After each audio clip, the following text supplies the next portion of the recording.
Hello, everyone. Happy Tuesday. Happy So What Day. I'm Ellen March for Sulky of America, and I have a great project to share with you today. It's kind of got a little nod to Mother's Day, but just like so many of our projects, you can make this for any holiday, for any decor style. So we will get to that momentarily. So before we get started, make sure that you put something in the live chat, in the comments, say hello, tell me where you're watching from. That way I know that the live stream is working. And it really just gets the conversation going, because what we do here on So What is we share what we're sewing. And we kind of bounce ideas off of each other as well.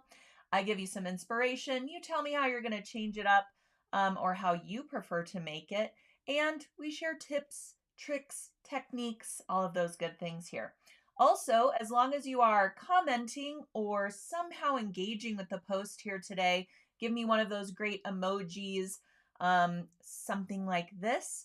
You must also like us on Facebook or subscribe to our YouTube channel if you're watching there. And that's all you have to do to be eligible to win a great gift from Sulky. And today our gift is a 1-yard pack of perfect applique fusible web. That's right. So I don't know if you've used Sulky's fusible web before, but I have talked about it in so many projects. The reason I like it so much is it's very lightweight, but it's super strong. A lot of fusible webs, I know they come in different weights from other manufacturers as well, but a lot of them kind of just leave this stiffness to your applique projects. And if you're going to add quilting, especially along with the applique, you really just want it to blend in with your background fabric. And that's what the Sulky Perfect Applique does. It is so lightweight that I often have to really double check that I actually fused it onto the fabric. Because once you peel the paper backing away after your first fuse, it's really hard to even detect that it's there. I kind of have to rub my hand over it to make sure that there's some fusible attached. Yet it's very strong and, dare I say, permanent. After so many washings and things like that, especially if we're using it for wearables, it's just a really, really great fusible web. So that is our giveaway today for one lucky viewer who was watching, commenting, somehow engaging with the post. That's really all you need to do to be eligible to win. And I get asked this question a lot. A lot of emails come in, how does she pick the winner? How do we know if we've won? That type of thing. Because there's so much spam out there. There's so many bots out there, sending you messages on Facebook and things like that. And it's really irritating, as you can imagine.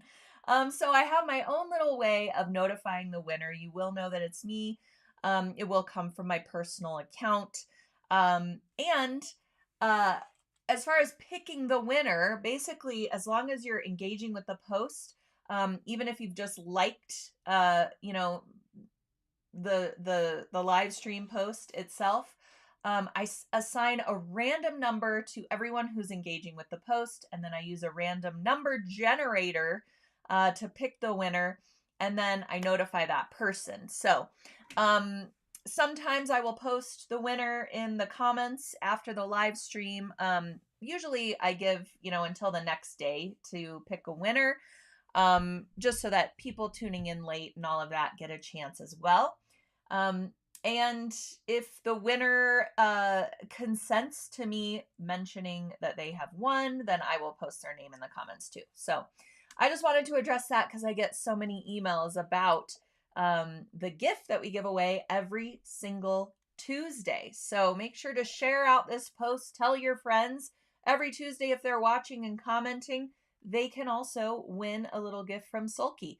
And it ranges anywhere from $9.99 up to $50 or $60 in value, depending on what we're talking about or giving away that week.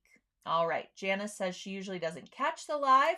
Well, welcome. You're here today, and you don't necessarily need to be watching live in order to be eligible to win. You really just need to pop on here, post a comment, or give a thumbs up and like our Facebook page or subscribe to our YouTube channel. All right. Colleen. Hi, Colleen. Colleen says, love the perfect applique. Just finished a project using it. Absolutely love it as well. All right, let's see. Heather Ha, hello from Hamilton. Good to see you. Jane says hello from Kentucky. All right, amazing. Sue says, I'm traveling and couldn't miss your show. No, I'm not driving. All right, sounds good. All right, so also before we get started today, we are approaching our Patriotic Patchwork webcast. This is happening May 13th at 2 p.m. Eastern Time. So in a couple weeks, we will be going live with the American Sewing Guild, or in partnership with the American Sewing Guild at 2 p.m. Eastern Time. So it's going to happen a little bit after our So What that week.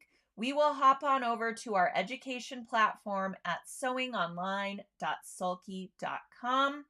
And I'm thinking I may have forgotten to add the link for this in the description of today's post. Why do I keep forgetting that? You can head on over to sewingonline.sulky.com. All you have to do is create an account there. It'll ask you for your email and password, and you can add the Patriotic Patchwork webcast to your personal library. And as long as you're registered, you will receive another freebie from Sulky. All you have to do is register for this webcast to get the freebie. And it's a machine embroidery design that says America in big block letters. And inside of the words are red, white, and blue. It looks kind of like the flag is going through the letters. So it's a really pretty machine embroidery design, and it goes with our patriotic theme for this webcast. But, just like I said earlier, you can apply the techniques that you learn for this webcast and use any fabrics you like for your patchwork creations. What I'm going to be teaching during this webcast, again, it's on May 13th at 2 p.m. Eastern Time. What I'm going to be teaching is a gridded stabilizer technique that's going to allow you to do a lot of different piecing plans and patchwork creations and sew them together in a fraction of the time it would take you to sew all these tiny little squares together. So right here you see this tote, and as a special surprise bonus, on the day of the event, I'm going to be giving this tote bag pattern to everyone that's registered as well. We're also going to be learning how to create a patchwork panel in the shape of a flag, or also shaped like a heart. So it'll be a patchwork heart on the panel. And then I'm going to give you a lot of inspiration for how to use the panel.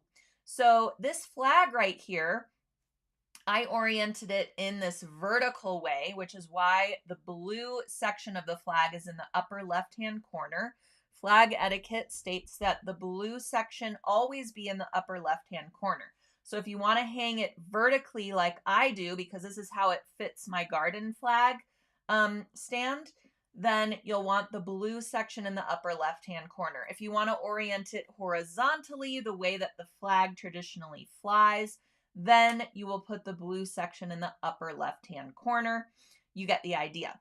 So I'm going to be sharing with you a ton of different piecing plans for the orientation of your flag, for the heart, or for the piecing plan that you just saw on this tote bag. So lots of different quilt blocks can be created using these gridded stabilizer sections that we're going to create. So this tote is featuring small little 1.5-inch squares. When they're pieced, they're 1-inch squares. So you can do really small, intricate patchwork. Or you can go with a little bit larger size squares. This is 2.5-inch squares. Or you can also use the 5-inch squares that come in the kit for this webcast, and you can create a much larger quilt top or quilt to hang or a throw or what have you using the 5-inch squares and a totally different piecing plan. So the advantage of gridding up our own stabilizer for this technique is that we can use whatever size squares we want. Okay, so you're going to learn much more during the webcast on May 13th at 2 p.m. Eastern Time, so make sure you're registered for it. You will get a reminder a couple of days before we go live, and then a reminder right before we go live as well. If you can't join live, make sure to register anyway, because when the live stream ends, the event becomes an on-demand video. So we record all of our live events so that if you can't join live or if you need to leave early or something like that, you can come into your own library and watch the video in its entirety. All right, I seem to have some kind of odd connection right now, so I apologize for that little blip. Hopefully everyone is still with me. All right, so this is the kit that is available for the webcast. It comes with this charm pack of beautiful Riley Blake batik fabrics. It also comes with a 16 5-inch charms of a white blender fabric palette. So it's low volume prints of white fabrics. It looks like they're all the same in this image, but they are all a little bit different.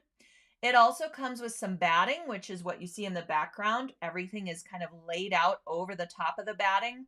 And then it also comes with Soft and Sheer Extra Stabilizer. I will say you might want some extra Soft and Sheer Extra depending on what you plan to do with your panel.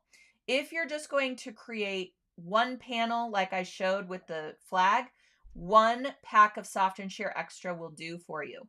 If you want to create the tote bag and you want a pieced panel on the front exterior and a pieced panel on the back exterior, you might want to grab up some more Soft and Sheer Extra just to make sure you have enough. Now for my tote bag, I did the pieced panel on the front and I used a plain solid fabric for the back of the tote bag. That's really because I did so many samples using this kit and I was running out of fabric. So I'm going to show you that real quick. I left it off camera. So you can just do one pieced panel, right? And then for the back, I did a solid fabric, but I did the same quilting that I did on the front. So it kind of ties it together. And I used that pretty blendables thread that comes in the kit. So you can see all these color variations with all my quilting lines. And then I happened to use a leftover pair of jeans that was torn up, had holes in it. I always keep those for things like straps, for just other kinds of applique in the hoop projects. And I love pairing denim with red, white, and blues. I just think it goes together so well. So for the handles and the side panel, which is really a long rectangle gusset, that's what I used. And then you also need some lining fabric if you're going to do the tote as well. And I have my batting inside here. So I used a lot of materials from the kit for the tote bag, and then threw in a couple extras of my own for the lining fabric and that denim. So you'll get a spool of the 30 weight blendables thread in that red, white, and blue color colorway. And then you'll also get 6 spools of Sulky 50 weight cotton thread. That's what we're going to use for the piecing, but you can also use that for the quilting as well. So if you want to do a little bit different style quilting, which I will go over during the webcast, you'll have plenty of threads to choose from. So this is a really great kit, really great value. I think it's only like $39.99 for this kit. Crazy. So you'll want to grab up one of those and have it on hand for May 13th at 2 p.m. Eastern Time. All right. Kathy says the Blendables thread looks great. I almost always use Blendables thread for quilting, and I'm actually going to showcase it on our placemat project today as well. So you'll see it a little bit more up close as we get to that. So let's just dive right into our placemat project. I call it Muffins for Mom, and that's really you know, a nod to this event that my children always have at their elementary school. So right around Mother's Day, they always have a Muffins for Mom morning. And it's a really cute idea. The PTA supplies a lot of muffins and coffee and juices. And it's really to celebrate moms or caregivers of any kind. Grandparents show up, dads come as well. In fact, a lot of the dads hand out the muffins. So it's a really cute little idea, and I love that it's called Muffins for Mom. So when I saw this placemat project, or when, this was pitched, rather, I'm sorry, I don't know why it's so glitchy today. Apologies. Anyway, I just thought Muffins for Mom. Now, there's a little cherry on this muffin, so maybe it's more of a cupcake, but you could always take the cherry off, or you could use the little cherry template, the cherry applique template, and maybe turn it into some little blueberries on your muffin. So, so many different ways of making this project your own. And first, that really starts with your fabric choice, obviously, right? I chose this really pretty sort of peaches and cream, I call it, colorway for my placemat sample that I'm going to show you today. And at first, I left my little cherry off, and I thought that the muffin just looked really lonely. So I added that little cherry applique kind of as an afterthought and just sewed it onto the placemat. So I'll get started with the materials. Obviously, you need some fabric. You'll need that perfect applique fusible web, some 50 weight cotton thread that you're going to use for piecing your placemat, and then 30 weight cotton thread is what I used to secure the applique, as well as all of this crazy quilting that I did. You'll also need some fabric for your backing and binding, and some batting to go in between those layers. All right, so this applique template is on our blog at blog.sulky.com. That's where you will find the full tutorial for the Muffins for Mom placemat. And I link directly to the full tutorial in the description of today's post. So you probably are only seeing a couple of sentences to describe what we're talking about in the live stream today. Just click on that little see more button at the lower right hand side of your screen. It might just say more. Click on that and then the whole description will pop out. You'll find a link for the placemat tutorial. You can go ahead and click on that or bookmark it for later. And then you'll see all the featured products for everything I'm talking about today.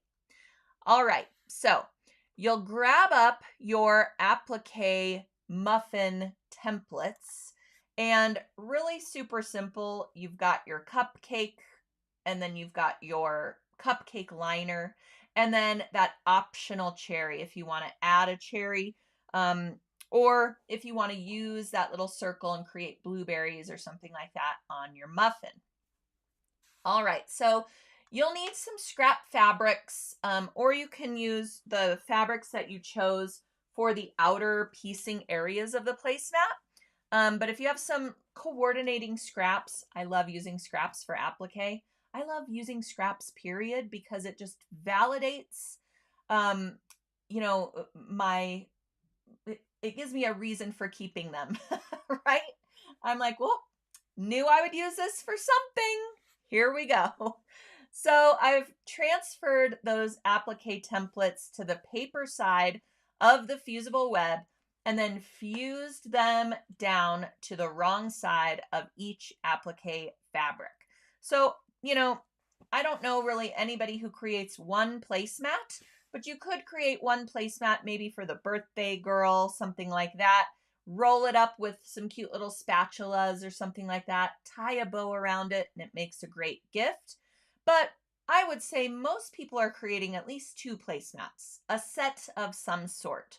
So make sure you give yourself enough room on your scrap fabrics to create multiple muffins. Maybe you even want to mix and match what the muffins look like, based on the recipient's favorite, flavors, something like that. All right, so now we're going to cut out those pieces, and then you can go ahead and remove the paper backing of the fusible web.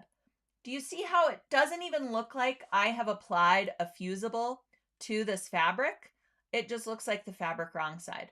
So I'm telling you, I always have to double check and just kind of feel the fabric. Is it a little bit bumpy? Is the fusible on there?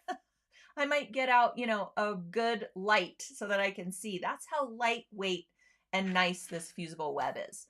So once you take off the paper backing, you're ready to fuse. But I go ahead and set those aside because I want to piece together the placemat before I determine the placement of my applique. So I'm going to take my solid fabric rectangle. Let me move over my solid fabric rectangle and sew it to the larger rectangle, where you're going to be placing your plates and those types of things. So we're going to sew that long edge, and you can't really tell here, but my solid fabric was super lightweight quilting cotton. It's an Art Gallery Fabrics. It's called Pure Solids. I love working with Art Gallery fabrics for quilty things because of the fact that they're so lightweight. They feel so luxurious. They're also great for things like pajama pants because the cotton fabric is just such great quality. But at any rate, I don't know if you can see, but I added a little bit of interfacing to the wrong side of that fabric rectangle because it was so lightweight. I honestly thought you were going to be able to see the batting underneath it. So I wanted to get rid of some of that, show through. So I added a little bit of interfacing. This made it a little bit sturdier as well for my applique stitching. So that's what you see on the back side of the fabric here. So we're just going to sew that long edge with a 1/4 inch seam allowance and then press the seam toward the print fabric. So press that seam outward. Then we're going to add this other little strip of fabric that kind of frames out our applique rectangle. I love that little treatment of just a little bit more fabric print. So that goes on the opposite edge. Again, sew that with a 1/4 inch seam allowance. And just be mindful if you're using a directional print for your print fabric rectangles, just be mindful that they are going the same direction when you're adding that other little fabric strip. All right, now we're going to create our quilt sandwich. So I went ahead and used the exact same fabric for the backing of my placemat, but you could have a little fun with it, choose a coordinating print for the backing. You get the idea. And it actually kind of makes this project a little bit reversible, right? I could use either side for the placemat. All right, so we're going to put our backing fabric wrong side up on our flat work surface, spray it with Sulky KK2000. And just, a shout out to Sulky KK2000 for me, please. I mean, it is the best temporary spray adhesive on the market. Repositionable, it's really the only eco-friendly one out there. And it's in this smaller can, but it has more product inside and less air than its counterparts. So you might be thinking, oh, it's just this tiny little can when you compare it to other ones that you see. But if you take a look at how much product is actually inside of there versus air, you're probably getting more in the Sulky KK can than you are with competitor products. Suzanne says, yep, it works the best. Absolutely love it. All right. It's also air soluble. So after about 48 to 72 hours, this product just dissipates into the air and you're left with your nice soft quilty projects. So we're going to take a low loft batting and just smooth that over the top of our backing, making sure that it's nice and secure with the temporary spray adhesive. And then we will take our pieced placemat front and spray that with KK2000 and place that over the batting. Now, there's a couple of schools of thought of quilt sandwiching, all right? So it would be intuitive for us to just spray the batting and then place our placemat front over the batting, right? Because we're working in layers on our flat work surface. However, we have found, especially when you're working with larger projects like a whole quilt, when you spray the batting, depending on what batting you're using, how lofty it is, that type of thing, what it's made of, the batting absorbs the KK2000 more than the fabric does. So you'll have to use more product if you spray it on the batting than you would if you spray it on the wrong side of the fabric. So just keep that in mind. So when I learned this tip and started making sure I was spraying the fabric instead of spraying the batting, it really does give you a better bond. So keep that in mind when you're making your quilt sandwiches for all kinds of quilty projects. If you want a really, really great bond, you can spray the fabric and then also spray the batting, and that thing isn't going anywhere unless it has started to dissipate. All right. So tips I wanted to share with the KK. All right. Oh, Shannon says, I went to press my quilt block late last night and grabbed my basting spray instead of starch. Oh no.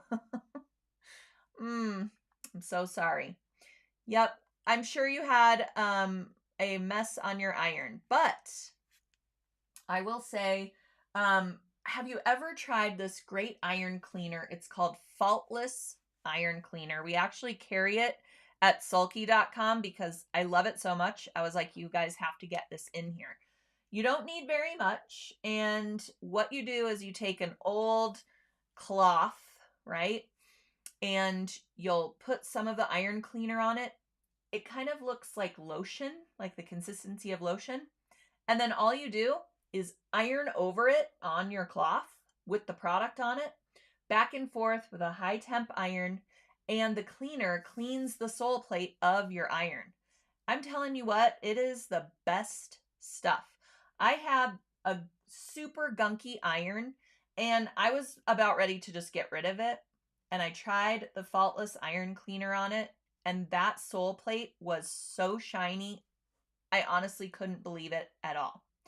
And I'm saying because this is like a tabletop ironing / steamer sort of system.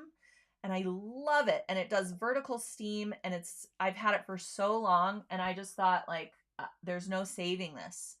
And it was amazing. So you might want to try that if you accidentally iron over, spray adhesive or fusible web. If the fusible web has kind of shifted, or you accidentally put your iron on the fusible web side because you can't tell that it's there, something like that, that iron cleaner will hook you right up. All right. Barb says, I got the iron cleaner in a mystery box. It's great. Love that. All right. Okay, so let's move forward. We've got our quilt sandwich all sandwiched together with our basting spray.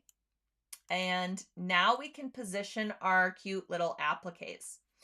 So you want to make sure that your cupcake liner piece overlaps your little, I keep calling it cupcake, muffin, you get the idea.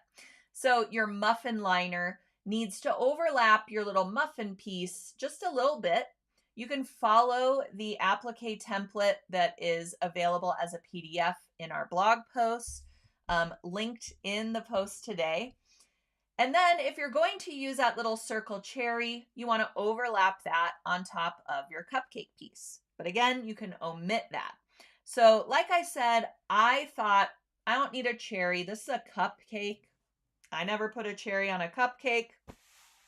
Excuse me, it's a muffin. What's wrong with me? All right, so I never really put a cherry on a muffin. But after I sewed my first round of applique stitches, I thought it just looked so lonely. So I did end up adding that little cherry on top. I guess we could call it a cherry muffin. But you could create several of those as little blueberries. You know, you get the idea. So after you get this placed where you would like it, I want to say maybe it's about 3 inches up from that lower edge of the placemat, something like this. You could also create a couple different muffins. Really have fun with it and do your applique however you would like. Once you get it where you want it, you're going to fuse those pieces in place. So this is our second fuse. First, we fused the fusible web to the wrong side of the fabric. Now we're fusing our pieces to the right side of the placemat. So when you do that first fuse, make sure it's a really light fuse. You don't want to have a super hot iron because we want to make sure that that fusible stays intact and still has its integrity so that when we do our second fuse, that's really where the bonding happens between these fabrics. All right, so we're going to go ahead and fuse that down, low to medium temp iron, and then we can grab that Blendables thread we were talking about. So this is 30 weight cotton Blendables thread. This is actually the patriotic one, or I think it's called Americana or America. So you could see that this thread, a lot of people confuse this thread with variegated thread because Blendables thread is only made by Sulky. And here's what differentiates it from a variegated thread. All right, we also have variegated thread in rayon. Variegated thread is dyed in a way that all of the colors are sequential and all of the colors are the exact same length across the thread strand. Okay, so it's more sort of methodical the way that it's done. Blendables thread is randomly dyed every 2.5 to 5 inches across the thread. So when you are quilting with it or doing applique with it, you don't get these definitive chunks of color pattern on your quilt or quilty projects or applique. They blend into each other, so it's more of like a watercolory effect on your projects. It is the coolest thread out there, and no other thread company has this type of thread. So it's really, really unique. So if I just pull out, it's really hard to see on this camera. If I just pull out a strand of this patriotic one, I don't know if you can really see it well, but we're going from white to red again to white. The blue is much longer of a color. So I don't know if you can see that really well, but they really, really do blend into each other, hence the name of the Blendables thread. So I found a peach sorbet color that was absolutely perfect for the colorways of my fabric, and that's what I used for the applique and for the quilting. So when you're working with this thread, it's a thicker thread than you're going to use for the construction. To construct this, we used a nice lightweight 50 weight cotton thread. So to quilt this, we're using a heavier weight 30 weight cotton thread. So the lower the thread number, the thicker the thread. Okay, so since we're going to a 30 weight thread, we need to go to a larger needle size as well. The needle size it represents how large the needle eye is to accommodate the thread passing through it. So we need to go up to a 90-14 needle size. For the 50 weight thread, you want to use like a 70-10 needle size. So the reason for that is, the reason we don't want to use a 90-14 needle when we're working with this lightweight thread is, I'm going to try and find, just going to use this. Let's say this is the needle eye, even though it's a circle instead of an oval that you would see in a needle. So if we're using, let's say this is a 90-14, and our 70-10 thread goes through it, and it's got so much space to sort of bounce around in there. So when you're creating your stitches, you might have loops.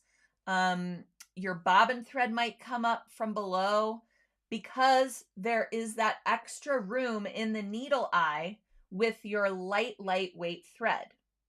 So when we go down a size in the needle eye, let's say, here's another, say we go down a size or two to a 70-10, now our thread doesn't have that much room to bounce around when we are sewing. So we have a much tighter, a much more balanced stitch with that lighter weight thread. But now that we're going up in weight, in thread weight, we need to go up to a larger needle eye. So the numbers of your needle represent the size of that needle hole or the needle eye.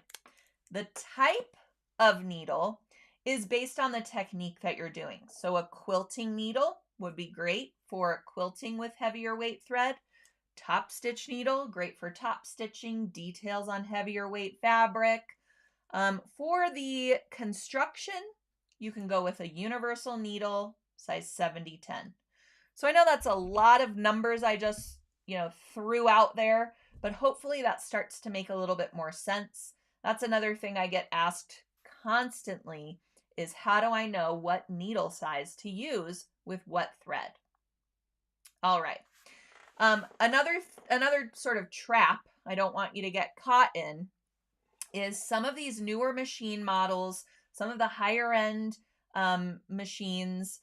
If you select a stitch type and a fabric type, if your machine asks you that or has those capabilities, a lot of the times it will tell you what needle size to use.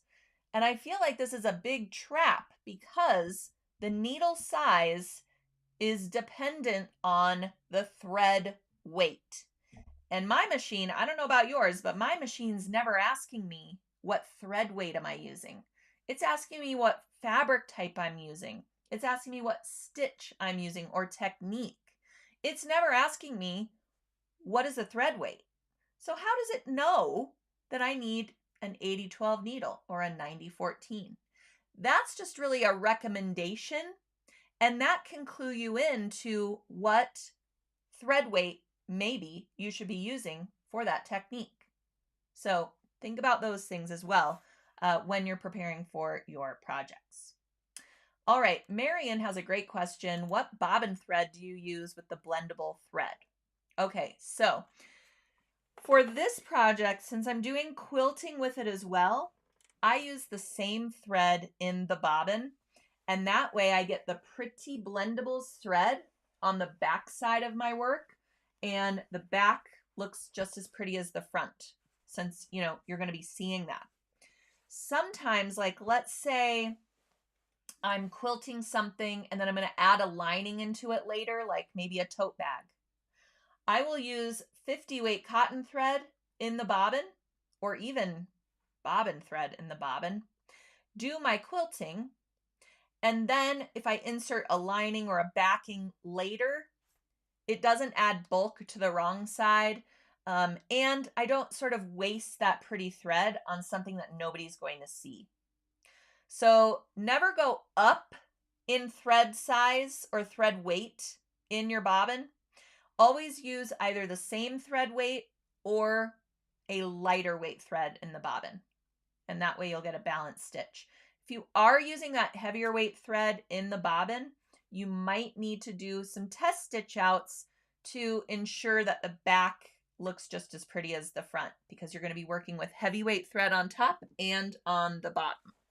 I was going to show you my threads or my quilting sample. So I just did a sort of squiggly free motion stitch. So here's my little sample that I did to test my tension settings and all of that.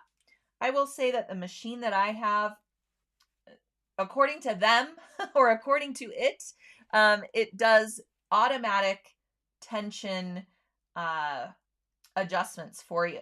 It's really cool.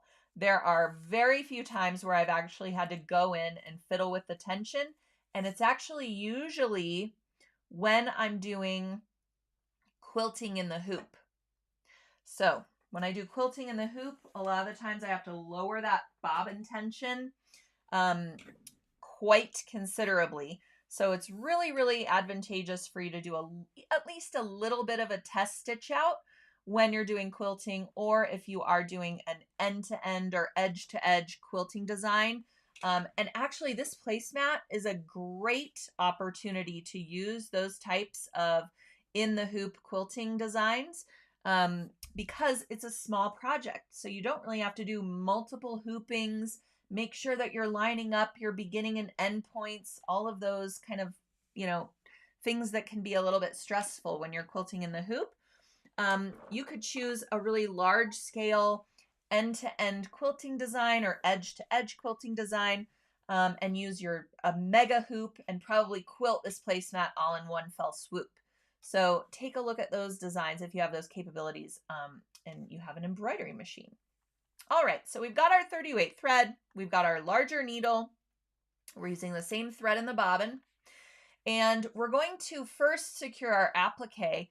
And I just did this through all layers. If you don't want your applique stitching to kind of be outlined on the wrong side of your placemat, you could do your applique stitching before you create your quilt sandwich.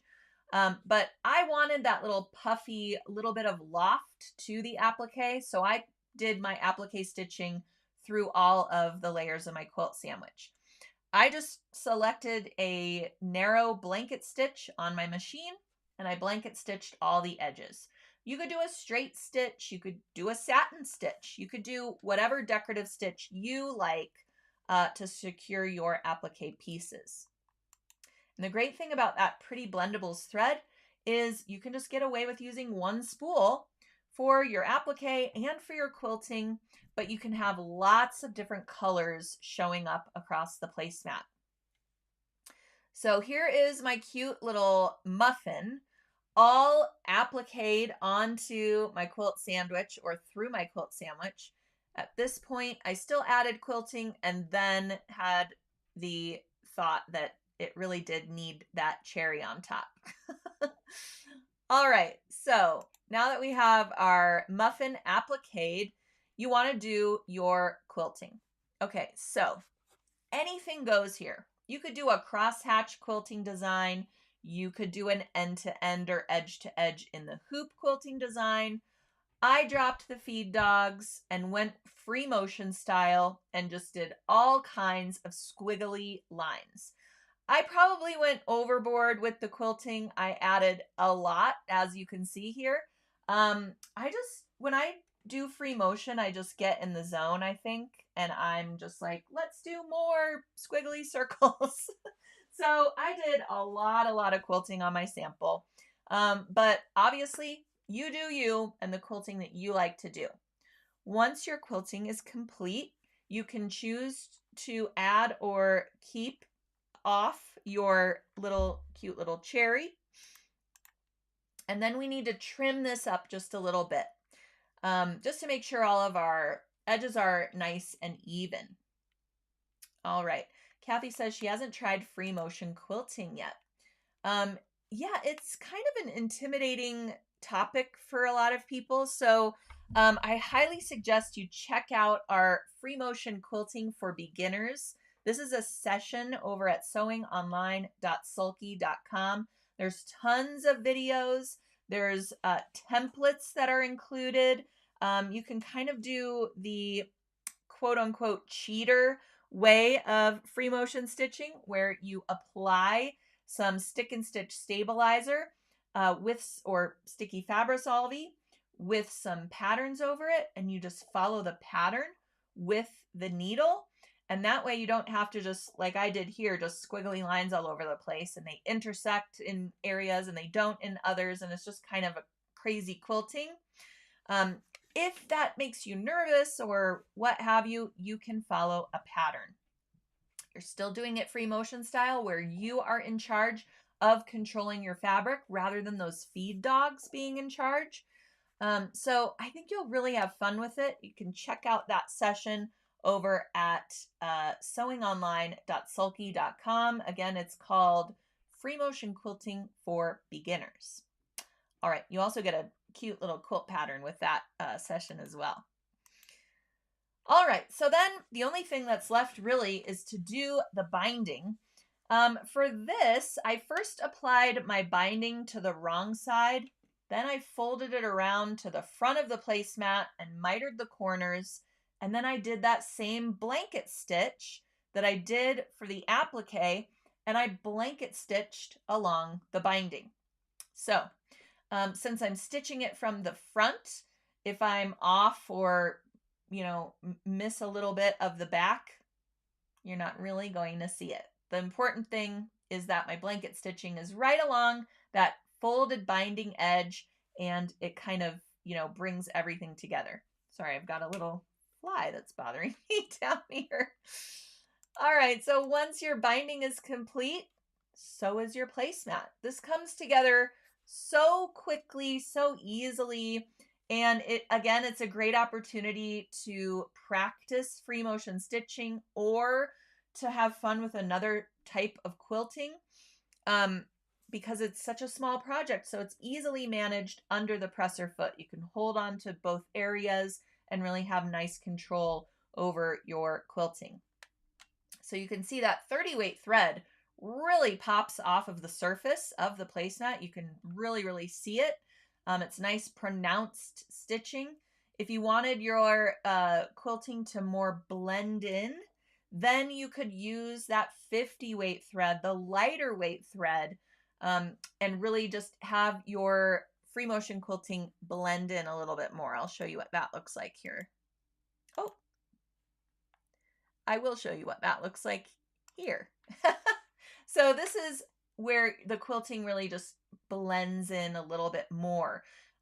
You get, the lines of the quilting, but it's more of a texture that you are getting with your free motion rather than, that detail of the thread. All right. Linda has a great tip. She says, practicing signing your name is a great way to get fluid with free motion. Love that. And it's funny, every time I go to a sewing show on the road, they have the, the big long arm quilting machines are out on the floor.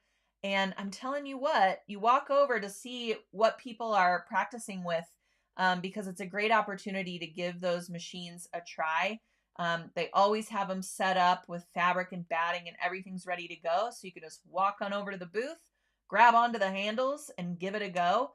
And you see all kinds of people's names all over. That's really what they're practicing with. And that's a great idea because you're so in tune with your signature that it's like an easy pattern for your brain to kind of follow in the fabric.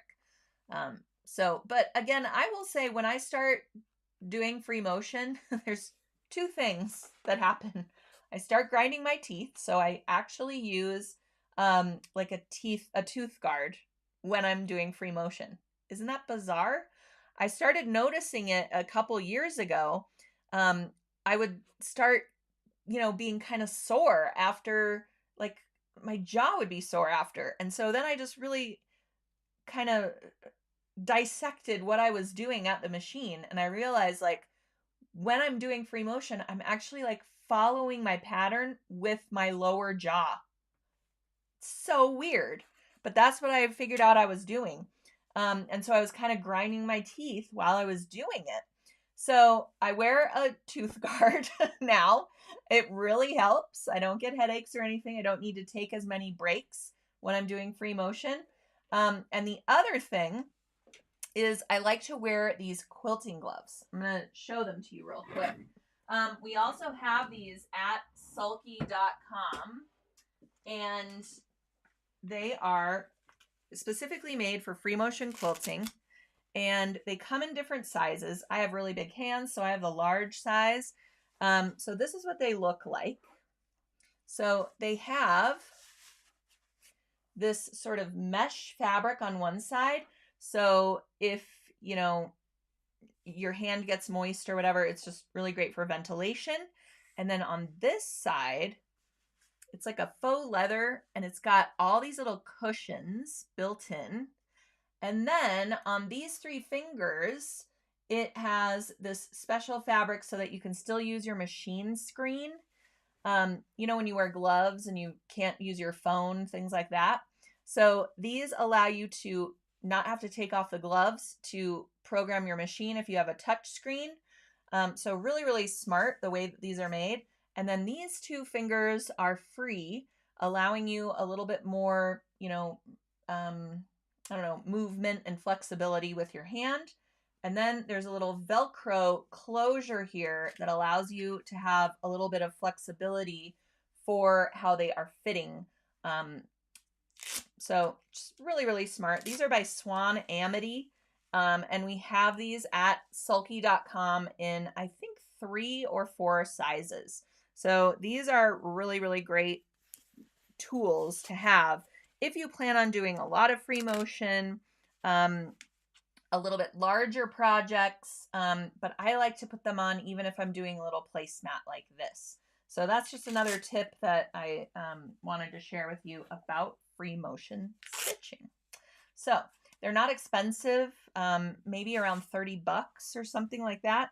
And I've had these for at least 3 years now, and they hold up really well, and they're just really great. They feel really nice on your hands. I should probably use them for more projects than just free motion, because they're just so useful and they feel so nice while you are sewing, and really, really reduce that fatigue that you might have with your wrists and your hands while you're sewing. If you have carpal tunnel or maybe arthritis, I have arthritis in my thumb right here, so it really helps with those types of things. All right. Those gloves look nice, says Sharon. Yep, they are so nice. Colleen says, I find I totally tense up doing free motion. I know. Why is that? Sewing is supposed to be fun and relaxing and an outlet, you know? I will say in our free motion for beginners session, there's a whole lesson on sort of how to sit at the sewing machine, tips for taking breaks, your posture, how to hold your hands, you know, how to reduce that tension that we have. I also find I hunch over a lot when I'm doing free motion because I want to get so close to, you know, being able to see what I'm doing. And so I have to stop myself and, you know, rest and almost do like chair yoga. And then I can get back into it. So just some tips, you know, for when you're trying it for the first time. And also just give yourself a break. You know, everything doesn't have to be perfect, especially the first few times. I just want to show you, I mean, you know, even with this free motion, there are areas where I have lots of stitches overlapping and really dense quilting. And then down here, it's nice and airy. And you know what? I'm fine with that. We are our own worst critics, and nobody's going to be examining your quilting while they are having your fabulous Mother's Day brunch with their muffin placemat. Everyone's just going to marvel at the beautiful thread and the fact that you created this whole tablescape yourself, or maybe gave it away as a gift. So don't worry, they are not looking at your stitches with a microscope. They are probably going to be just more impressed by what you have done. All right. Yes, no one's going to look at it that closely. Exactly. Susie says, I find that I hold my breath when I'm concentrating. So annoying. Yeah, it's great to be mindful of those things, though. You know, if you do find that when you finish a project, you're just exhausted, or maybe you finish a project and your left shoulder always hurts or something like that, then you can kind of look, you know, externally at yourself the next time you do something like that. Maybe it's a technique. Maybe it's how you're holding your hand. Maybe it's something like this. And then the next time you go at it, you can be conscious of that and try to do it a different way and train your body to do it a different way so that, you know, Sewing shouldn't be harmful. Sewing shouldn't hurt you. Sewing shouldn't be stressful. It should always be fun. All right. Well, I think I am caught up on the questions. If you do have a question and I didn't get to it, you can always email us at info@sulky.com. We are happy to assist you there. Or you can add your questions to the live chat. Even if you're watching later the recording, that's completely fine, and we will get back to you there. So as long as you are posting your comments and questions, telling me where you're from, giving me a shout out, give me a little emoji, something like that, you will be automatically eligible to win today's gift from Sulky, which is a 1-yard pack of Sulky Perfect Appliqué Fusible Web. So I hope you are the winner for today. And thank you for joining me. Maureen says, sewing is usually therapy for me. Me as well. Penny says, I'm going to do some of these placemats with the grandkids' first initials above the muffin. So cute. Absolutely love it. All right. Also, make sure that you are registered for our patriotic patchwork webcast happening on May 13th at 2 p.m. Eastern Time. It'll be right after So What in a couple of weeks. So I look forward to seeing you there. And I look forward to seeing you next Tuesday on another So What.